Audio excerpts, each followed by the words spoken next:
결혼 5년 차, 우리의 일상은 마치 잘 짜여진 시계 태엽처럼 정확하고 평온하게 흘러갔다. 아내는 성실한 직장인이었고, 나 역시 남편으로서 내가 해야 할 도리를 다하며 사는 평범한 가장이었다. 매일 저녁 6시 30분, 나는 회사 근처 카페에서 시간을 보내다 아내가 퇴근하는 빌딩 앞으로 차를 몰고 나갔다. 이것은 우리 부부만의 묵시적인 약속이었고, 5년 동안 단 한 번도 어긋난 적 없는 루틴이었다. 조수석에 앉아 피곤한 기색으로 오늘도 고생했어라고 말하며 미소 짓는 아내의 얼굴을 보면 하루의 고단함이 눈 녹듯 사라지는 기분이었다. 우리는 차 안에서 짧게 오늘 있었던 일을 공유하고 집에 돌아가 저녁을 차려 먹고 텔레비전을 보다 잠드는 그런 소소한 행복을 누렸다. 누군가는 지루하다고 할지 모르겠지만 나는 이 안정적인 평온함이 우리 부부의 가장 큰 자산이라고 믿어 의심치 않았다. 적어도 그날 차 안에서 기묘한 물건을 발견하기 전까지는 말이다. 그날은 유난히 퇴근길 교통체증이 심했다. 아내가 내린 뒷차 안을 정리하던 중 조수석 시트 및 깊숙한 곳에서 무언가 굴러나왔다. 그것은 짙은 남색의 고급스러운 손수건이었다. 평소 아내는 화려한 장신구보다는 깔끔한 것을 선호했기에 이런 자수가 놓인 손수건은 낯설게 느껴졌다. 자세히 들여다보니 모서리에 아주 작고 정교한 글자가 수놓아져 있었다. S. H. 아내의 이름과도 내 이름과도 아무런 관련이 없는 이니셜이었다. 순간 심장이 덜컥 내려앉는 기분이었지만 나는 애써 태연함을 가장했다. 직장 동료의 것을 실수로 가져왔겠지. 나는 그것을 서랍 깊숙한 곳에 집어넣으며 스스로를 다독였다. 아내는 결벽증에 가까울 정도로 꼼꼼한 성격이니 누군가의 물건을 빌렸다가 돌려주는 것을 깜빡했을 뿐일 거라고 그렇게 나의 의심을 억지로 눌러 담았다. 그저 작은 실수가 빚어낸 해프닝일 뿐이라고 믿고 싶었다. 하지만 그날 이후 무의식 중에 아내의 옷차림이나 말투에서 평소와 다른 미세한 틈을 찾으려는 나 자신을 발견하게 되었다. 의심은 그렇게 조용히, 그러나 아주 확실하게 내 마음속 깊은 곳에 뿌리를 내리고 있었다. 며칠이 지난 뒤였다. 평소보다 일이 일찍 끝난 나는 아내에게 미리 알리지 않고 깜짝 선물을 하듯 평소보다 1시간 일찍 회사 앞으로 차를 몰았다. 퇴근 시간보다 훨씬 이른 시간이라 조용히 차 안에서 기다리고 있는데 저 멀리서 아내가 익숙한 빌딩 로비에서 걸어 나왔다. 그런데 이상했다. 그녀는 평소처럼 바로 내 차가 있는 쪽으로 오지 않았다. 잠시 주위를 두리번거리더니 골목 구석에서 누군가와 짧게 대화를 나누고는 아주 서둘러 내 차를 향해 걸어왔다. 운전석에 올라탄 아내의 얼굴은 어딘가 상기되어 있었고 평소의 차분함과는 거리가 먼 다소 불안한 기색이 역력했다. 나는 짐짓 아무렇지 않은 척하며 오늘 좀 빨리 끝났네 라고 물었지만 아내는 짧게 대답을 회피하며 창밖으로 시선을 돌렸다. 그때였다. 아내가 내 옆자리에 앉는 순간 좁은 차 안을 가득 메우는 낯설고 강렬한 향기가 내 코끝을 찔렀다. 그것은 아내가 평소에 절대 쓰지 않는 묵직하고 매혹적인 우디 계열의 향수 냄새였다. 차갑고 건조하면서도 묘하게 사람을 홀리는 듯한 그 냄새는 좁은 차 안의 공기를 순식간에 무겁게 짓눌렀다. 아내는 자신의 옷소매를 무의식적으로 잡아당기며 서둘러 안전벨트를 맸다. 그녀의 목덜미와 옷자락에서 배어나오는 그 진한 향기가 마치 내가 모르는 누군가와 함께 있었음을 증명하듯 코끝에서 떠나지 않았다. 나는 핸들을 잡은 손에 힘을 꽉 주었다. 지금 이 순간 내 옆에 앉은 사람은 내가 알던 아내가 맞는 걸까? 아니면 내가 결코 알지 못했던 또 다른 세계를 가진 타인인 걸까? 어느 순간부터인가 아내의 일상은 톱니바퀴가 어긋난 시계처럼 미묘하게 뒤틀리기 시작했다. 5년이라는 시간 동안 우리가 쌓아온 신뢰라는 성벽에 나는 알 수 없는 균열이 가고 있음을 피부로 느끼고 있었다. 퇴근 시간만 되면 늘 밝은 목소리로 오늘도 고생했어요라며 조수석 문을 열던 아내였다. 하지만 최근 들어 그녀의 입에서 가장 자주 들리는 단어는 야근이었다. 자기야, 오늘도 갑자기 급한 프로젝트가 생겨서 늦을 것 같아. 먼저 자요. 메시지 창에 찍힌 그 차가운 텍스트를 읽을 때마다 내 가슴 한구석이 서늘해졌다. 회사 업무가 바빠지는 거야 흔한 일이지만 문제는 그 빈도였다. 일주일에 한 번 꼴이던 야근이 어느새 일주일 내내 이어지고 있었다. 더 이상한 건 그녀의 핸드폰이었다. 예전에는 식탁 위에 아무렇게나 던져두던 폰이었는데 이제는 마치 자기 신체의 일부인 양 잠시도 떼어놓지 않았다. 그것도 항상 무음 모드로 말이다. 진동조차 울리지 않는 그 정막이 내게는 오히려 더 큰 소음으로 다가왔다. 집에 돌아온 아내는 예전보다 더 지쳐 보였지만 그 피곤함 속에는 묘한 긴장감이 서려 있었다. 거실에서 대화를 나눌 때도 그녀는 나의 눈을 똑바로 마주치지 못했다. 내가 무언가를 물어보려 하면 그녀는 서둘러 고개를 돌리거나 창밖을 응시했다. 마치 내가 자신을 관찰하고 있다는 사실을 알고 있다는 듯이, 혹은 내 눈빛에서 자신의 비밀이 읽힐까 두려워하는 것처럼 보였다. 결정적인 의심의 조각은 사소한 습관에서 발견되었다. 샤워하러 들어갈 때도 핸드폰을 욕실 안으로 들고 들어가는 버릇이 생긴 것이다.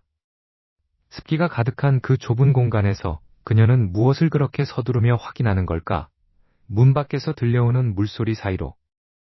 나는 문 너머에 그녀가 숨죽여 누군가와 메시지를 주고받고 있을지도 모른다는 망상에 사로잡혔다. 욕실 문틈 사이로 새어나오는 희미한 빛이 오늘따라 유난히 차갑게 느껴졌다. 나는 거실 소파에 앉아 멍하니 텔레비전을 응시했지만 머릿속은 온통 아내의 행동 하나하나를 분석하는 데 바빴다. 우리가 신뢰하던 내 남동생의 얼굴이 스쳐 지나갔다. 최근 아내와 동생이 회사 일로 자주 연락을 주고받는다는 이야기를 들었던 기억이 났다. 그저 가족끼리 잘 지내니 좋다고만 생각했는데 지금 와서 돌이켜보니 그 다정함이 어딘가 비틀려 있었던 건 아닐까? 의심은 독버섯처럼 내 머릿속을 가득 채웠다. 오늘도 나는 평소처럼 아내를 데리러 회사 앞으로 향했다. 야근이라던 그녀는 예상보다 일찍 건물 밖으로 나왔다. 평소와 달리 코트깃을 잔뜩 세운 채 주변을 두리번거리는 모습이 왠지 모르게 도둑고양이 같았다. 차에 올라탄 아내는 피곤한 듯 좌석 등받이를 뒤로 젖히고 눈을 감았다. 차 안의 공기가 무거웠다. 우리는 말 한마디 없이 경기도 외곽의 도로를 달렸다. 정막을 견디다 못한 내가 라디오를 켜려던 그 찰나였다. 조수석 좌석 틈새에 놓여있던 아내의 핸드폰이 기괴하게 진동하기 시작했다. 무음 모드였을 텐데 대시보드 위에서 떨리는 소리가 마치 내 신경을 갉아먹는 듯 했다. 화면에는 환한 불빛과 함께 박대리라는 이름 석자가 또렷하게 떠올랐다. 그 순간 눈을 감고 있던 아내가 맹수처럼 눈을 번쩍 뜨더니 내 손이 닿기도 전에 낚아채듯 핸드폰을 낚아챘다. 아, 놀래라. 왜 이렇게 예민하게 반응해? 나는 애써 침착하게 물었지만 내 목소리는 미세하게 떨리고 있었다. 아내는 당황한 기색이 역력했다. 그녀의 눈동자가 갈 곳을 잃고 차 안을 헤맸고 핸드폰을 쥔 그녀의 손가락은 하얗게 질려 있었다. 단순히 동료와의 연락이라면 왜 그녀의 얼굴이 그토록 사색이 되어가는 걸까?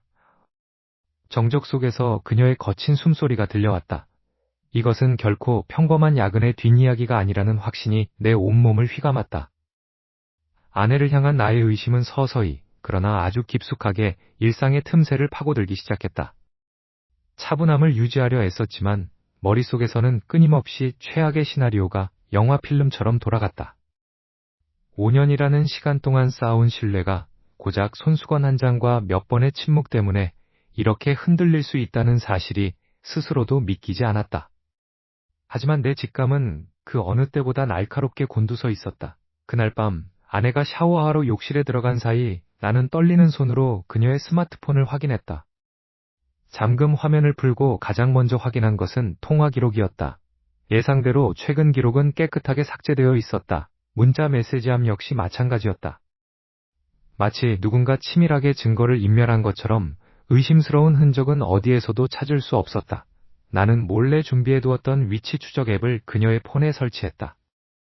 비겁한 짓이라는 것을 알지만 이 불확실한 공포 속에서 나를 지킬 수 있는 유일한 방법이라고 스스로를 합리화했다.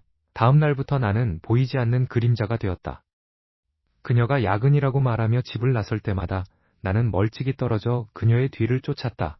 회사 앞 카페 구석에 앉아 그녀가 퇴근하기만을 기다리는 시간은 지옥과도 같았다. 째깍거리는 시계 초침 소리가 내 심장박동처럼 느껴졌다. 그녀가 회사 건물을 나설 때면 내 몸은 반사적으로 긴장했다. 하지만 그녀는 늘 정직하게 지하철역으로 향하거나 가끔은 편의점에 들러 간단한 간식을 사는 것 외에는 별다른 움직임을 보이지 않았다. 며칠간의 추적은 허탈함만을 남겼다. 어쩌면 내가 너무 예민한 것일지도 모른다는 자괴감이 밀려왔다. 믿음이라는 이름으로 스스로를 다독이며 이제는 정말 의심을 거두어야겠다고 다짐하던 참이었다. 금요일 저녁, 아내는 오늘도 늦을 것이라는 짧은 메시지를 남겼다. 나는 퇴근길에 짐을 정리하다가 평소 그녀가 잘 쓰지 않던 낡은 가죽 가방을 발견했다. 예전에 기념일에 선물했던 가방이었는데 어쩐 일인지 방 한구석에 방치되어 있었다. 무심코 그 가방의 지퍼를 열고 안쪽을 살폈다. 립스틱과 영수증 몇 장이 굴러다녔다. 나는 습관적으로 그 영수증들을 정리하려다 그중 하나에 시선이 멈췄다. 심장이 덜컥 내려앉는 기분이었다. 그것은 시내 중심가에 위치한 꽤 분위기 좋기로 유명한 이탈리안 레스토랑의 계산서였다. 결제 금액은 둘이 먹기에 충분히 비싼 액수였고 무엇보다 날짜가 찍혀 있었다. 그날은 아내가 회사 동료들과 마감 때문에 밤새 야근을 했다고 말했던 바로 그날이었다. 영수증 하단에는 2인 기준이라는 문구가 선명하게 박혀 있었다. 회사 동료들과 야근을 했다면서 대체 누구와 그곳에서 식사를 했던 걸까? 나의 의심은 이제 확신이라는 이름의 족쇄가 되어 내 목을 죄어오기 시작했다. 낡은 가방 속에서 발견된 이 작은 종이 한 장이 우리가 함께 보낸 지난 5년의 시간을 송두리째 뒤흔들고 있었다. 대체 그녀는 나 몰래 누구를 만나고 있었던 것일까? 그 의혹의 중심에 내 남동생이 있다는 사실을 깨달았을 때 내 눈앞이 까마득하게 암전되었다. 아내의 차, 그 좁고 밀폐된 공간 안에는 여전히 그녀가 즐겨 뿌리던 은은한 장미향이 남아있었다. 나는 심장이 터질 것 같은 긴장감을 억누르며 블랙박스 메모리 카드를 꺼내 노트북에 연결했다. 손끝이 미세하게 떨렸다. 지난 일주일 동안 아내가 야근이라고 말하며 집을 나섰던 시간들, 그 기록들이 화면 위에 하나둘씩 나열되기 시작했다. 처음에는 별다른 특이점이 없었다. 평소처럼 회사 주차장을 빠져나와 텅 빈 도로를 달리는 모습뿐이었다. 하지만 야근이 잦았던 화요일 밤, 영상은 외곽의 한 인적 드문 공영 주차장을 가리키고 있었다. 시계를 보니 밤 11시 30분. 아내는 회사 근처가 아닌 집에서 꽤 떨어진 어두운 공터에 차를 세웠다. 심장이 쿵쿵거렸다. 창밖으로 보이는 것은 오직 가로등 불빛뿐이었다. 곧이어 뒤따라온 검은색 세단 한 대가 아내의 차 옆에 바짝 붙어 정차했다. 나는 숨을 죽이고 모니터 속의 상황을 지켜봤다. 조수석 문이 열리고 아내가 내렸다. 그녀는 불안한 듯 사방을 두리번거렸고 상대편 차에서도 한 남자가 내렸다. 그들은 차 사이의 좁은 공간으로 들어갔다. 그곳에는 커다란 콘크리트 기둥이 서 있었는데 공교롭게도 그 기둥이 정확히 남자의 얼굴을 가리고 있었다.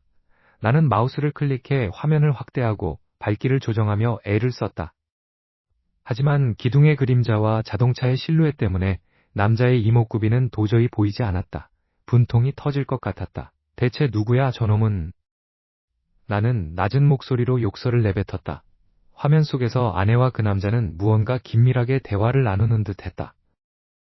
거리가 멀어 음성은 들리지 않았지만 아내의 표정은 평소 집에서 보던 차분하고 성실한 직장인의 얼굴이 아니었다. 그것은 절박함 혹은 누군가에게 무언가를 확인받으려는 사람의 표정이었다. 잠시 후 남자가 들고 있던 검은색 서류 가방을 아내에게 건넸다. 아내는 그것을 소중하게 받아 품에 안았다. 마치 아주 위험하고도 중요한 물건을 다루는 듯한 조심스러운 손길이었다. 그 짧은 접선이 끝나고 두 사람은 다시 각자의 차로 돌아가려 했다. 바로 그때였다. 그 남자가 차 문을 닫기 직전 뭔가 미련이 남은 듯 다시 뒤를 돌아보았다. 기둥의 그림자에서 완전히 벗어난 그의 옆얼굴이 블랙박스 렌즈에 아주 또렷하게 포착되었다. 나는 침을 꼴깍 삼키며 화면을 뚫어져라 쳐다보았다. 남자는 천천히 몸을 돌려 카메라를 정면으로 응시했다. 무심하고 서늘한 눈빛, 그리고 그가 운전대를 잡고 있던 오른손, 그 손가락에 끼워진 반지. 은색의 심플한 디자인, 하지만 분명히 기억한다. 어디선가 본 적이 있는 반지였다.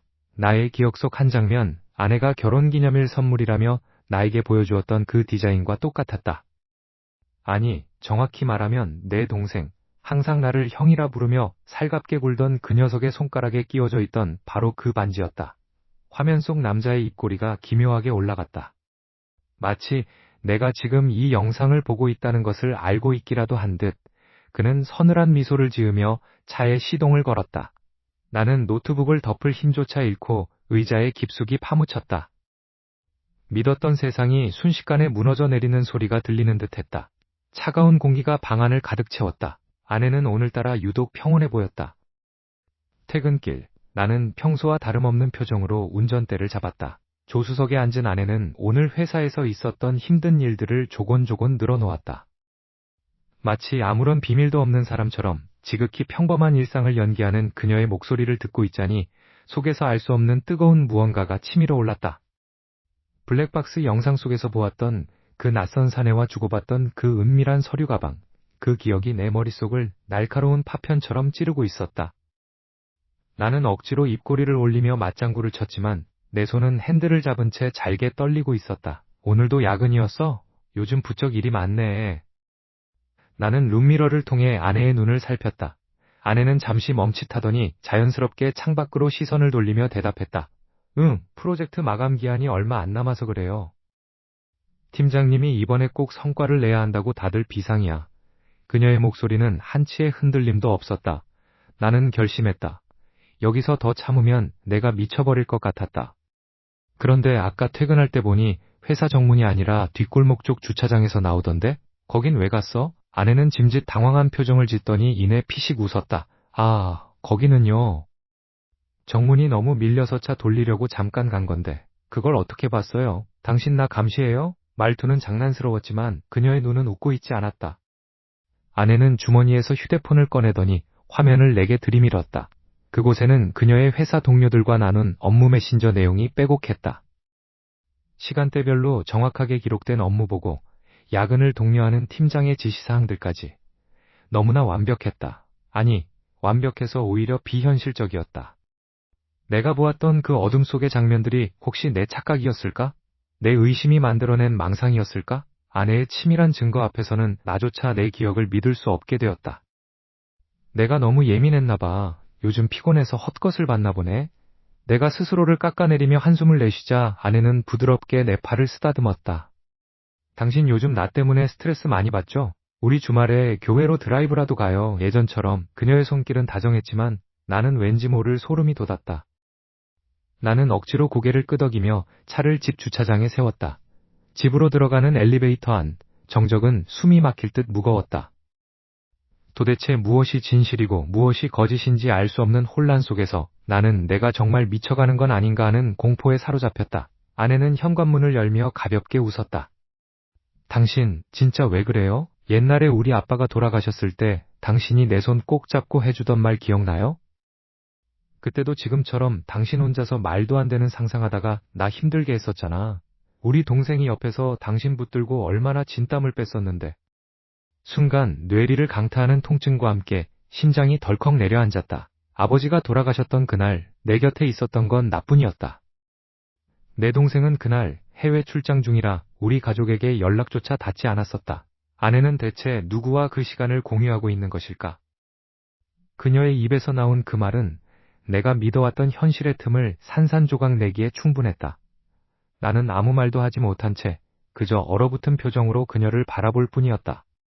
아내의 그 완벽하고도 차가운 알리바이를 듣고 난 뒤 내 머릿속은 온통 혼란뿐이었다. 정말 내가 의심병에 걸려 멀쩡한 사람을 범죄자 취급하는 걸까? 하지만 내 가슴 한구석에 박힌 가시 같은 불안감은 사라지지 않았다. 나는 결국 참지 못하고 일주일째 연락이 뜸했던 남동생의 사무실로 향했다. 그 녀석은 평소 나를 친형처럼 따르며 아내와도 종종 가족 모임을 가질 정도로 허물없는 사이였다. 의심하는 것조차 스스로에게 죄를 짓는 기분이었지만 내 눈으로 직접 확인해야만 이 지옥 같은 불확실함에서 벗어날 수 있을 것 같았다. 동생의 사무실은 시내 외곽의 한적한 오피스텔에 자리 잡고 있었다. 문을 두드려도 대답이 없길래 예전에 복사해두었던 비상용 열쇠를 꺼냈다. 조심스럽게 문을 열고 들어선 사무실 안은 쥐죽은 듯 조용했다. 쾌쾌한 담배 냄새와 오래된 서류 냄새가 섞여 코를 찔렀다. 조명이 꺼진 실내는 어두웠고 창문을 통해 들어오는 가로등 불빛만이 바닥을 비추고 있었다. 나는 조심스레 안쪽 방으로 다가갔다. 책상 위에는 서류 뭉치들이 어지럽게 널려 있었고 그 옆으로 낯익은 물건 하나가 눈에 들어왔다. 심장이 쿵쾅거리기 시작했다. 그것은 며칠 전 밤 아내가 차 안에서 품에 꼭 안고 있던 것과 정확히 똑같은 디자인의 갈색 서류 봉투였다. 가장자리에 찍힌 독특한 인장과 약간 구겨진 모서리까지 내 기억 속에 그 물건과 소름 끼치도록 똑같았다. 나는 떨리는 손으로 그 봉투를 집어들었다. 서류 봉투는 꽤 묵직했다. 조심스럽게 입구를 벌려 내용물을 살짝 꺼내보았다. 그 안에는 단순한 회사 기밀 따위가 아니었다. 수천만 원 단위가 찍힌 사채 차용증들과 정체불명의 계좌거래 내역서들이 빼곡히 담겨 있었다. 머리가 어질어질했다. 아내가 왜 이런 거액의 빚을 짊어지고 있었던 거지? 그리고 왜 그 돈의 행방이 내가 가장 믿었던 동생의 사무실로 이어져 있는 걸까? 단순한 불륜 문제가 아니었다. 그들은 무언가 아주 거대하고 위험한 금전적 이해관계로 묶여 있었다. 내가 아내라고 믿었던 사람, 내가 동생이라 믿었던 사람. 두 사람은 내 등 뒤에서 칼을 갈며 공생하고 있었던 것이다. 배신감보다 더 깊은 허탈함이 몰려왔다. 내가 지난 5년간 사랑하고 신뢰했던 모든 것이 한순간에 모래성처럼 무너져 내리는 기분이었다. 그때였다. 등 뒤에서 육중한 문이 열리는 소리가 들렸다. 나는 화들짝 놀라며 뒤를 돌아보았다. 문가에 서 있는 사람은 다름 아닌 내 동생이었다. 그는 나를 보고도 전혀 당황하지 않았다. 오히려 평소에 그 해맑고 순진한 표정은 온데간데 없고 차갑게 식어버린 눈빛으로 나를 꿰뚫어보고 있었다. 그가 입가에 기묘한 미소를 띠며 천천히 내게 다가왔다. 손에 들린 서류 봉투를 뺏으려 하지도 않은 채 그는 아주 나지막하고 서늘한 목소리로 내 귓가에 속삭였다. 형, 여기까지 온 건 좀 너무했어. 나는 분노로 떨리는 목소리로 소리쳤다. 이게 다 뭐야? 너희 둘이 대체 무슨 짓을 벌이고 있는 거냐고? 동생은 비릿한 웃음을 흘리며 벽에 기대섰다.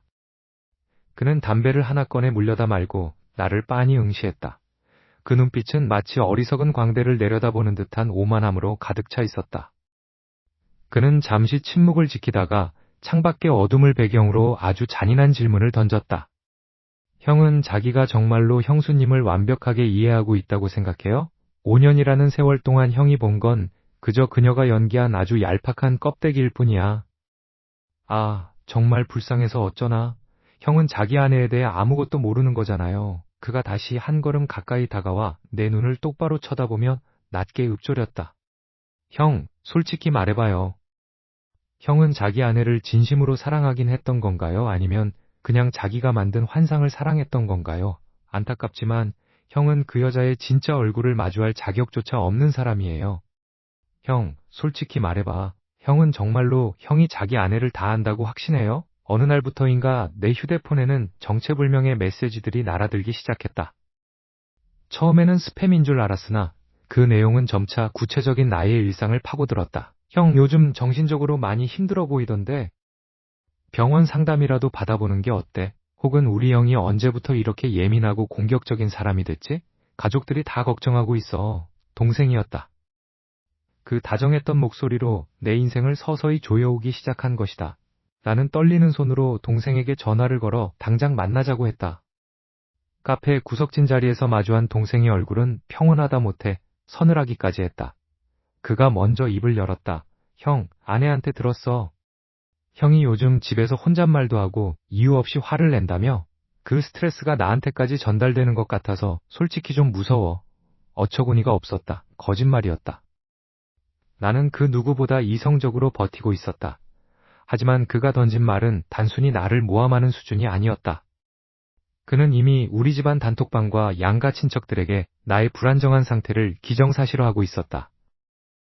내가 무슨 말을 해도 이제 사람들은 그 말을 내 병적인 망상으로 치부하게 된 것이다. 완벽한 고립이었다. 집으로 돌아오면 아내의 태도는 더욱 차가웠다. 그녀는 내가 거실에 앉아 있으면 혐오스럽다는 듯한 표정으로 슬그머니 방으로 들어가 문을 잠갔다. 당신, 동생한테 다 들었어.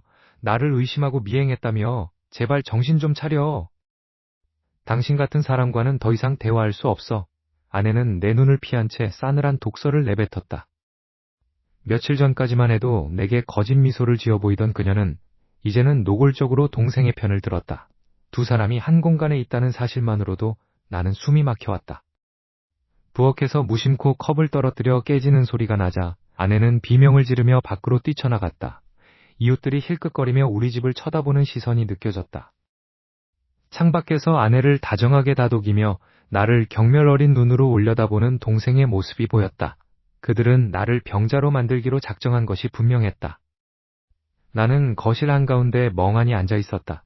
식은땀이 흐르고 심장이 터질 것만 같았다. 동생이 쥐고 있던 그 봉투, 그리고 아내의 수상한 행적들이 얽히고 설켜 나를 미치게 만들고 있었다. 그들이 무엇을 노리는지 확실히 알 수는 없었지만 한 가지는 분명했다. 그들은 나를 이 가정에서 제거하고 그들만의 비밀을 유지하려 한다는 것. 밤마다 들려오는 정막이 이제는 공포로 다가왔다.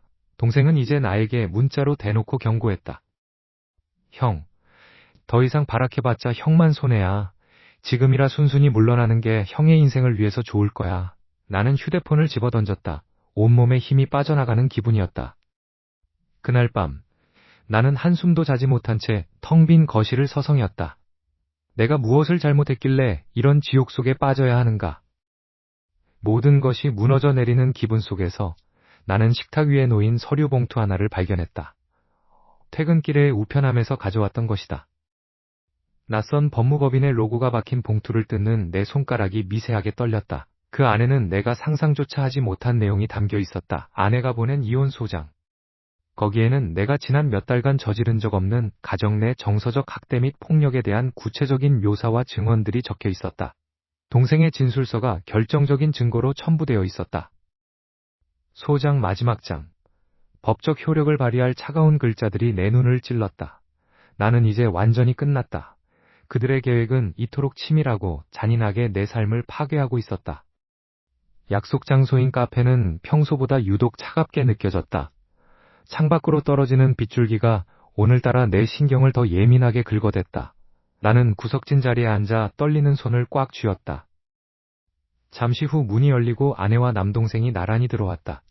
둘은 마치 무슨 일이 벌어질지 다 안다는 듯 아주 여유롭고 당당한 표정이었다. 내 앞에 의자에 앉은 그들의 모습은 마치 판사 앞에 선 죄인이라기보다 오히려 나를 피고인석으로 몰아넣으려는 검사들 같았다. 갑자기 이런 자리를 왜 만든 거예요? 퇴근 후에 너무 피곤한데. 아내는 짜증 섞인 말투로 턱을 괴며 나를 쏘아보았다. 남동생은 그 옆에서 피식 웃으며 커피잔을 만지작거렸다. 나는 말없이 품 안에서 두툼한 서류 봉투를 꺼내 테이블 위에 툭 던졌다. 둔탁한 소리가 정적을 깼다. 봉투 안에는 그날 밤차 안에서 본 것과 똑같은 문양이 새겨진 계약서들과 두 사람이 내 명의로 된 재산을 얼마나 치밀하게 빼돌리고 있었는지 증명하는 거래 내역들이 고스란히 들어있었다. 이게 다 뭐야? 연극 그만하자. 너희 둘이서 내 뒤로 무슨 짓을 벌이고 있는지 다 알고 있으니까. 내 목소리가 나지막하게 떨렸다.